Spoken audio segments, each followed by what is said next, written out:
Sobat Milenial, selamat datang di podcast Tekno4, mengupas teknologi bersama kelompok Evan. Saya untuk berhadiah selaku host pada kesempatan kali ini dan akan menemani kalian pada beberapa menit ke depan. Jadi pada podcast kali ini kita akan membahas bagaimana sih merangkai masa depan dengan solusi teknologi hari ini untuk besar. Dan pada podcast kali ini kita kedatangan narasumber spesial nih. Jadi bagaimana kalau kita langsung sapa Kak Anda? Halo Kak. Halo Bandit selamat pagi. Halo teman-teman, perkenalkan saya Arfan Maulana Ahmad. Saya dari program studi Teknologi Pendidikan semester 2. Di sini saya akan menemani Kak Tita untuk membahas mengenai teknologi. Nah Kak, kan TP ini berkaitan sama pembahasan kita kali ini.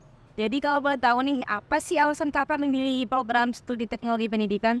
Kak, salah satu alasan saya untuk memilih program studi Teknologi Pendidikan yaitu untuk agar dapat berkontribusi agar pendidikan Indonesia ini mengalami kemajuan di tahun-tahun ke depannya. Karena seperti yang kita tahu, pendidikan dan teknologi merupakan salah satu aspek krusial yang ada di suatu komponen seperti itu kan. Karena ketika pendidikan itu maju, maka masyarakat, negaranya pun ikut maju. Sehingga bisa mensejahterakan, bisa memberi kenyamanan kepada penduduknya seperti itu. Nah, adapun teknologi, kita di zaman saat ini nggak bisa kita berbicara mengenai sesuatu itu tanpa teknologi. Karena teknologi ini terus berjalan seiring waktu dengan kemajuan yang lebih. Nah, oleh karena itu saya masuk program studi ini yaitu untuk berusaha agar dapat mengintegrasikan antara teknologi dengan pendidikan. Ya dapat mewujudkan pendidikan di Indonesia yang lebih baik, bagus, dan dapat bersaing dengan negara-negara maju lainnya seperti itu. Wah, sangat luar biasa ya jawaban dari Kak Arfan ini. Jadi timbul nih pertanyaan baru. Jadi bagaimana sih teknologi hari ini dapat membentuk masa depan ke pendidikan? Nah, yang pertama yaitu mengenai agar dapat membentuk. Sebelumnya kita lihat dulu teknologinya seperti apa yang kita gunakan. Ketika teknologi tersebut sudah baik, sudah cukup untuk menunjang kesejahteraan pendidikan, bisa dapat menggunakannya. Sehingga akan tetapi ketika teknologi tersebut tidak dapat berfungsi dengan baik, tidak dapat menunjang kebutuhan pendidikan, kita nggak bisa langsung meng-apply, tidak bisa langsung menggunakan teknologi tersebut untuk membantu pendidikan kita. Nah, tentunya kita perlu dicoba. Nah, untuk membantu mewujudkan masa depan pendidikan, kita terus meriset apa saja yang perlu dan apa saja yang dibutuhkan oleh pendidikan. Dari karena ya sekarang ini banyak sekali yang berhubungan dengan masalah ya man.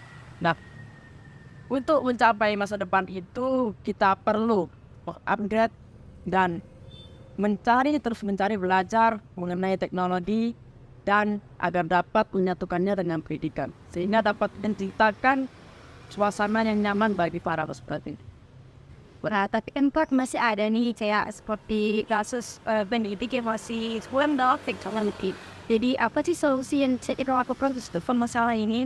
Nah, untuk mewujudkan teknologi yang bisa digunakan di masa depan dalam pendidikan, yaitu yang pertama kita harus mempersiapkan pendidikan tersebut lebih dahulu kan. Karena kita perlu orang yang mengoperasikannya, bukan orang yang akan menerimanya. Ketika orang yang mengoperasikannya ini tidak bisa mengoperasikannya dengan baik, maka tentunya pengguna para penerima tersebut tidak bisa berjalan secara optimal kan.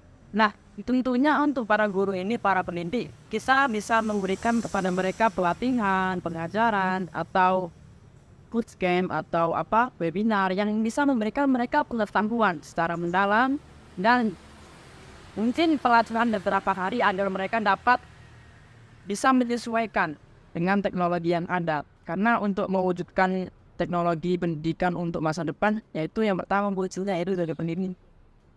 Jadi di sini kita harus memberikan seperti webinar, terus arahan kepada pendidik agar pendidik bisa mempersiapkan diri untuk teknologi yang semakin berkembang ini? Ya, jadi yang belajar itu tidak hanya murid, akan tapi pendidik juga harus belajar mengenai teknologi. Jadi fokus titik pada ini tuh pendidik. Ya, didik tidak. Oke, pertanyaan berikutnya nih Kak. Jadi apa saja sih perubahan signifikan yang bisa kita harapkan pada perkembangan teknologi sekarang? Nah, kita sebenarnya banyak yang bisa kita harapkan, banyak sekali perubahan-perubahan signifikan yang bisa kita harapkan dari kemajuan teknologi saat ini. Yaitu yang pertama diantaranya yaitu kita dapat mengembangkan kurikulum yang relevan saat ini dengan kurikulum yang relevan dan interaktif dengan adanya teknologi saat ini. Kemudian bisa mempercepat akses informasi, kemudian bisa meningkatkan kualitas pendidikan dalam saat proses belajar mengajar. Nah, pendidikan ini juga dapat bisa memperefisiensi pendidikan. Seperti kita bisa belajar dalam online, dalam offline juga bisa, sehingga dimanapun kita berada kita bisa dalam keadaan belajar. Sehingga kita benar-benar merepresentasikan salah satu filosofi pendidikan dari Bapak pendidikan kita yaitu Ki Hajar Dewantara, yaitu belajar untuk hidup. Jadi dimanapun kita berada kita bisa selalu belajar. Jadi bisa kita simpulkan bahwa teknologi ini sangat memberikan perubahan yang signifikan khususnya dalam dunia pendidikan. Oke Pak, selanjutnya pertanyaan berikutnya. Jadi apakah kita siap nih menghadapi tantangan dan peluang dalam menggabungkan teknologi untuk membentuk masa depan pendidikan? Nah, untuk menghadapi tantangan dan peluang dalam kemajuan seterusnya yaitu kita perlu untuk memastikan bahwa teknologi yang kita siapkan untuk pendidikan sudah tepat. Sehingga nantinya kita tidak membuat kerincuan yang sangat banyak. Sehingga perlu untuk diuji terlebih dahulu mengenai teknologi tersebut apakah benar-benar tentunya ini pengaruh yang sangat signifikan pada pendidikan. Nah, selain itu kita juga perlu untuk mempersiapkan para pendidik mengenai teknologi sehingga mereka tidak hanya asal menggunakan, mereka juga bisa memahami, juga bisa memanfaatkannya dengan baik sehingga mereka para pendidik ini bisa menyampaikannya dengan lugas, jelas, dan terampil kepada para pesertanya. Oke, jadi ini ya Kak, untuk menghadapi tantangan kita harus mempersiapkan teknologi yang melakukan uji coba agar dapat meminimalisir masalah yang akan handle ke depannya. Dan peran seorang pendidik juga sangat diperlukan sih, karena untuk kelancaran sebuah aplikasi teknologi di dunia pendidikan. Ya, banyak misalnya contohnya nih Kak, main bola, kan ada para pemainnya, ada pelatihnya. Ketika pelatihnya ini tidak pernah menggunakan teknik tersebut, apakah bisa diaplikasikan saat pertandingan? Itu contohnya. Tentunya ketika teknik tersebut tidak pernah digunakan, tidak pernah dilatih, tidak pernah diuji, maka akan menimbulkan banyak kesalahan yang akan membuat para pemain tersebut mengalami kesalahan. Oke, yang terakhir nih Kak. Jadi bagaimana nih pendapat Kakak tentang teknologi yang telah diterapkan di dunia pendidikan, khususnya di Indonesia sekarang?